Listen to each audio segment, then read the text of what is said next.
శ్రీ సాయి సచ్చరిత్రము 48వ అధ్యాయము. భక్తుల ఆపదలు బాపుట సేవడే సపత్నేకర్ల కథలు. ఈ అధ్యాయం ప్రారంభించినప్పుడు ఎవరో హేమట్ పంతును బాబా గురువా లేక సద్గురువా అని ప్రశ్నించిరి. ఆ ప్రశ్నకు సమాధానమిచ్చుటకై సద్గురువు లక్షణములను హేమట్ పంతు ఇట్లు వర్ణించుచున్నారు. సద్గురుని లక్షణములు: ఎవరు మనకు వేదాంతములను షట్శాస్త్రములను బోధించెదరో, ఎవరు చక్రాంకితము చేసెదరో, ఎవరు ఉచ్ఛ్వాస నిశ్వాసములను బంధించెదరో, ఎవరు బ్రహ్మమును గురించి అందముగా ఉపన్యసించెదరో, ఎవరు భక్తులకు మంత్రోపదేశం చేసి దానిని పునరుచ్చారణ చేయమందురో, ఎవరు తమ వాక్శక్తిచే జీవిత పరమావధిని బోధించగలరో, కానీ ఎవరు స్వయంగా ఆత్మసాక్షాత్కారం పొందలేరో అట్టివారు సద్గురువులు కారు. ఎవరైతే చక్కని సంభాషణల వల్ల మనకు ఇహపర సుఖములందు విరక్తి కలుగజేసెదరో, ఎవరు ఆత్మసాక్షాత్కారమందు మనకు అభిరుచి కలుగునట్లు చేసెదరో, ఎవరైతే ఆత్మసాక్షాత్కార విషయమున పుస్తక జ్ఞానమే కాక ఆచరణ యందు అనుభవం కూడా పొంది ఉన్నారో అట్టివారు సద్గురువులు. ఆత్మసాక్షాత్కారమును స్వయంగా పొందని గురువు దానిని శిష్యులకు ఎట్లు ప్రసాదించగలరు? సద్గురువు స్వప్నమందైనను శిష్యుల నుండి సేవను గాని ప్రతిఫలం గాని ఆశించడు. దానికి బదులుగా శిష్యులకు సేవ చేయతలచును. తాను గొప్పవాడనియు తన శిష్యుడు తక్కువవాడనియు భావించడు. సద్గురువు తన శిష్యుని కొడుకు వలె ప్రేమించుటయే కాక తనతో సరిసమానంగా చూచును లేదా పరబ్రహ్మ స్వరూపంగా చూచును. సద్గురుని ముఖ్య లక్షణమేమన వారు శాంతమునకు ఉనికి పట్టు. వారెన్నడూ చాపల్యము గాని చికాకు గాని చెందరు. తమ పాండిత్యమునకు వారు గర్వించరు. ధనవంతులు, పేదలు, గనులు, నీచులు వారికి సమానమే. హేమట్ పంతు తన పూర్వజన్మ సుకృతంచే సాయిబాబా వంటి సద్గురువు ఆశీర్వాదమును సహవాసమును పొందెనని తలంచెను. బాబా యవ్వనమందు కూడా ధనము కూడబెట్టలేదు. వారికి కుటుంబం కానీ, స్నేహితులు కానీ, ఇల్లు కానీ, ఎట్టి ఆధారము కానీ లేకుండెను. 18 ఏండ్ల వయసు నుండి వారు మనస్సును స్వాధీనమందుంచుకొనిరి. వారొంటరిగా నిర్భయంగా ఉండేవారు. వారెల్లప్పుడూ ఆత్మానుసంధానమందు మునిగి ఉండేవారు. భక్తుల స్వచ్ఛమైన అభిమానమును చూచి వారి మేలు కొరకు ఏమైనా చేయుచుండేవారు. ఈ విధంగా వారు తమ భక్తులపై ఆధారపడి ఉండేవారు. వారు భౌతిక శరీరంతో ఉన్నప్పుడు తమ భక్తులకు ఏ అనుభవములు ఇచ్చుచుండిరో అట్టివి వారు మహాసమాధి చెందిన పిమ్మట కూడా వారిపై ఆధారపడిన భక్తులకు ఇప్పటికీ ఒసగుచున్నారు. అందుచే భక్తులు చేయవలసినదేమనా భక్తి విశ్వాసములనడి హృదయ దీపమును సరిచేయవలెను. ప్రేమయను ఒత్తిని వెలిగించవలెను. ఎప్పుడిట్లు చేసెదరో అప్పుడు జ్ఞానమనే జ్యోతి వెలిగి ఎక్కువ తేజస్సుతో ప్రకాశించును. ప్రేమ లేని జ్ఞానము ఉత్తది. అట్టి జ్ఞానం ఎవరికీ అక్కర్లేదు. ప్రేమ లేనిచో సంతృప్తి ఉండదు. కనుక మనకు అవిచ్ఛిన్నమైన అపరిమితమైన ప్రేమ ఉండవలెను. ప్రేమను మనం ఎట్లు పొగడగలము? ప్రతి వస్తువు దాని ఎదుట ప్రాముఖ్యం లేని దగును. ప్రేమ అనున్నదే లేని ఎడల చదువుట గాని, వినుట గాని, నేర్చుకొనుట గాని నిష్ఫలములు. ప్రేమ అనున్నది వికసించినచో భక్తి, నిర్వ్యామోహం, శాంతి, స్వేచ్ఛలు పూర్తిగా ఒకటి తర్వాత ఇంకొకటి వచ్చును. దేనిని గురించి గాని మిక్కిలి చింతించనిదే దాని యందు మనకు ప్రేమ కలగదు. యథార్థమైన కాంక్ష, ఉత్తమమైన భావమున్న చోటనే భగవంతుడు తానై సాక్షాత్కరించును. అదియే ప్రేమ, అదే మోక్షమునకు మార్గము. ఈ అధ్యాయంలో చెప్పవలసిన ముఖ్య కథను పరిశీలించదము. స్వచ్ఛమైన మనసుతో ఎవరినైనను నిజమైన యోగీశ్వరుని వద్దకు పోయి వారి పాదములపై పడినచో తుట్టతుదకు అతడు రక్షింపబడును. ఈ విషయం దిగువ కథ వలన విశదపడును. సేవడే. షోలాపూర్ జిల్లా అక్కల్కోట్ నివాసి సపత్నేకర్ న్యాయ పరీక్షకు చదువుచుండెను. తోటి విద్యార్థి సేవడే అతనితో చేరెను. ఇతర విద్యార్థులు కూడా గుమిగూడి తమ పాఠముల జ్ఞానమును సరిగా ఉన్నది లేనిది చూచుకొనుచుండిరి. ప్రశ్నోత్తరముల వలన సేవడేకు ఏమీ రానట్లు తోచెను. తక్కిన విద్యార్థులు అతనిని వెక్కిరించిరి. అతడు పరీక్షకు సరిగ్గా చదవకపోయినను తన యందు సాయిబాబా కృప ఉండుటచే ఉత్తీర్ణుడగుదనని చెప్పెను. అందుకు సపత్నేకర్ ఆశ్చర్యపడెను. సాయిబాబా ఎవరు? వారినేలా అంత పొగుడుచున్నావు అని అడిగెను. అందువలన సేవడే ఇట్లనెను: షిరిడీ మసీదులో ఒక పకీరు గలరు. వారు గొప్ప సత్పురుషులు. యోగులు ఇతరులున్నను వారు అమోఘమైన వారు. పూర్వజన్మ సుకృతం ఉన్నగాని మనం వారిని దర్శించలేము. నేను పూర్తిగా వారినే నమ్మియున్నాను. వారు పలుకున్నది ఎన్నడూ అసత్యం కానేరదు. నేను పరీక్షలో తప్పక ఉత్తీర్ణుడగుదనని వారు నన్ను ఆశీర్వదించి ఉన్నారు. కనుక వారి కృపచే తప్పక చివరి పరీక్ష యందు ఉత్తీర్ణుడనయ్యదను అనెను. సపత్నేకర్ తన స్నేహితుని ధైర్యమునకు నవ్వెను. వానిని బాబాను కూడా వెక్కిరించెను. సపత్నేకర్ దంపతులు.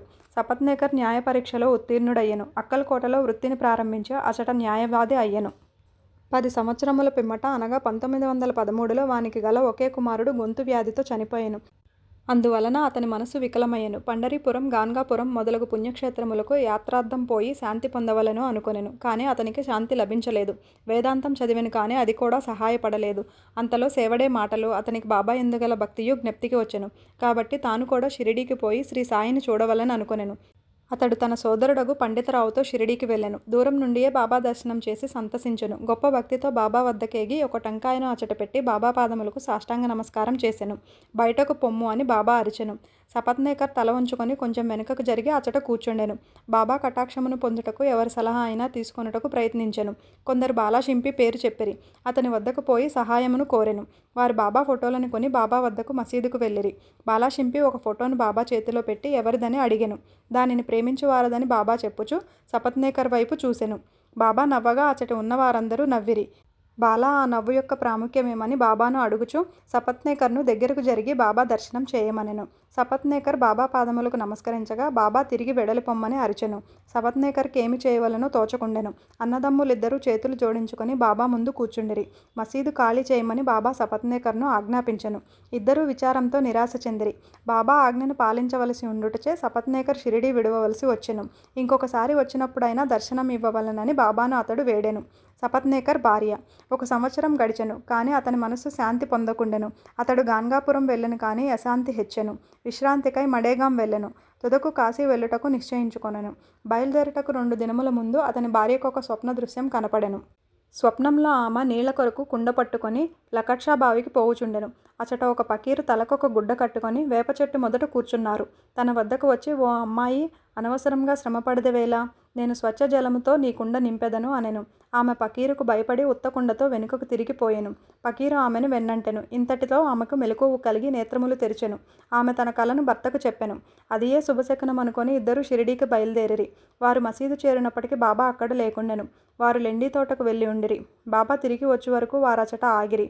ఆమె స్వప్నంలో తాను చూచిన పకీరుకు బాబాకు భేదమేమీయూ లేదనెను. ఆమె మిగులు భక్తితో బాబాకు సాష్టాంగంగా నమస్కరించి బాబాను చూచుచూ అచటనే కూర్చుండెను. ఆమె అణుకువ చూసి సంతసించి బాబా తన మామూలు పద్ధతిలో ఒక కథ చెప్పుటకు మొదలెడెను. నా చేతులు, పొత్తి కడుపు, నడుము చాలా రోజుల నుండి నొప్పి పెట్టుచున్నవి. నేను అనేక ఔషధములు పుచ్చుకొంటిని, కానీ నొప్పులు తగ్గలేదు. మందులు ఫలమీయకపోవుటచే విసుగు చెందితిని. కానీ నొప్పులన్నీయూ ఇచట వెంటనే నిష్క్రమించుటకు ఆశ్చర్యపడుచుంటిని అనెను. పేరు చెప్పనప్పటికీ ఆ వృత్తాంతమంతయు సపత్నేకర్ భార్యదే. ఆమె నొప్పులు బాబా చెప్పిన ప్రకారం త్వరలో తగ్గిపోవుటచే ఆమె సంతసించెను. సపత్నేకర్ ముందుగా పోయి దర్శనం చేసుకొనెను. మరలా బాబా బయటకు పొమ్మనెను. ఈసారి అతడు మిక్కిలి పశ్చాత్తాపపడి ఎక్కువ శ్రద్ధతో ఉండెను. ఇది బాబాను తాను పూర్వం నిందించి ఎగతాళి చేసిన దాని ప్రతిఫలమని గ్రహించి దాని విరుగుడు కొరకు ప్రయత్నించుచుండెను. బాబాను ఒంటరిగా కలుసుకొని వారిని క్షమాపణ కోరవలనని ప్రయత్నించుచుండెను. అట్లే ఒనర్చెను. అతడు తన శిరస్సును బాబా పాదములపై పెట్టెను. బాబా తన వరదహస్తమును సపత్నేకర్ తలపై పెట్టెను. బాబా కాళ్ళనొత్తుచు సపత్నేకర్ అక్కడనే కూర్చుండెను. అంతలో ఒక గొల్లస్త్రీ వచ్చి బాబా నడుమును పట్టుచుండెను. బాబా ఒక కోమటి గురించి కథ చెప్పదొడంగెను. వాని జీవితంలోని కష్టములన్నీయూ వర్ణించెను. అందులో వాని ఒకే కొడుకు మరణించిన సంగతి కూడా చెప్పెను. బాబా చెప్పిన కథ తనదే అని సపత్నేకర్ మిక్కిలి ఆశ్చర్యపడెను. బాబాకు తన విషయములన్నీయూ తెలియుటచే విస్మయం చెందెను. బాబా సర్వజ్ఞుడని గ్రహించెను. అతడందరి హృదయములు గ్రహించుననెను. ఈ ఆలోచనలు మనస్సును మొదలుచుండగా బాబా ఆ గొల్లస్త్రీకి చెప్పుచున్నట్లే నటించి సపత్నేకర్ వైపు చూపించి ఇట్లనెను. వీడు తన కొడుకును నేను చంపితనని నన్ను నిందించుచున్నాడు. నేను లోకుల బిడ్డలను చంపెదనా? ఇతడు మసీదుకు వచ్చి ఏడ్చుచున్నాడేలా? అదే బిడ్డను వీని భార్య గర్భంలోనికి మరలా తెచ్చెదను. ఈ మాటలతో బాబా అతని తలపై హస్తముంచి ఓదార్చి ఇట్లనెను. ఈ పాదములు ముదుసలివి, పవిత్రమైనవి. ఇక నీ కష్టములు తీరిపోయినవి. నాయందే నమ్మకముంచుము. నీ మనోభిష్టములు నెరవేరును. సపత్నేకర్ మైమర్చెను. బాబా పాదములను కన్నీటితో తడిపెను. తర్వాత తన బసకు పోయెను. సపత్నేకర్ పూజా సామాగ్రిని అమర్చుకొని నైవేద్యంతో మసీదుకు భార్యతో పోయి ప్రతిరోజు బాబాకు సమర్పించి వారి వద్ద ప్రసాదం పుచ్చుకొనుచుండెడివాడు. ప్రజలు మసీదులో గుమిగూడి ఉండేడివారు. సపత్నేకర్ మాటిమాటికి నమస్కరించుచుండెను. ప్రేమ వినయములతో ఒక్కసారి నమస్కరించిన చాలునని బాబా నుడివెను. ఆనాడు రాత్రి సపత్నేకర్ బాబా చావడి ఉత్సవమును చూసెను. అందు బాబా పాండురంగని వలె ప్రకాశించెను. ఆ మరుసటి దినం ఇంటికి పోవునప్పుడు బాబాకు మొదట 1 రూపాయి దక్షిణ ఇచ్చి తిరిగి అడిగినచో 2వ రూపాయి లేదనక ఇవ్వవచ్చునని సపత్నేకర్ అనుకొనెను. మసీదుకు పోయి 1 రూపాయి దక్షిణ ఇవ్వగా బాబా ఇంకొక రూపాయి కూడా అడిగెను. బాబా వానిని ఆశీర్వదించి ఇట్లనెను. టెంకాయను తీసుకొనుము. నీ భార్య చెంగులో కట్టుము. హాయిగా పొమ్ము. మనసునందు ఎట్టి ఆందోళన ఉంచకము. అతడట్లే చేసెను. 1 సంవత్సరంలో కొడుకు పుట్టెను. 8 మాసముల శిశువుతో భార్యాభర్తలు షిరిడీకి వచ్చి ఆ శిశువును బాబా పాదములపై పెట్టి ఇట్లు ప్రార్థించిరి. ఓ సాయి, నీ బాకీ నెటుల తీర్చుకొనగలమో మాకు తోచకున్నది కనుక మీకు సాష్టాంగ నమస్కారం చేయుచుంటిమి. నిస్సహాయుల మగుటచే మమ్ముద్ధరించవలసినది. ఇక మీదట మేము మీ పాదములనే ఆశ్రయించదముగాక. అనేక ఆలోచనలు, సంగతులు స్వప్నావస్థలోను జాగృతావస్థలోను మమ్మలను బాధించును.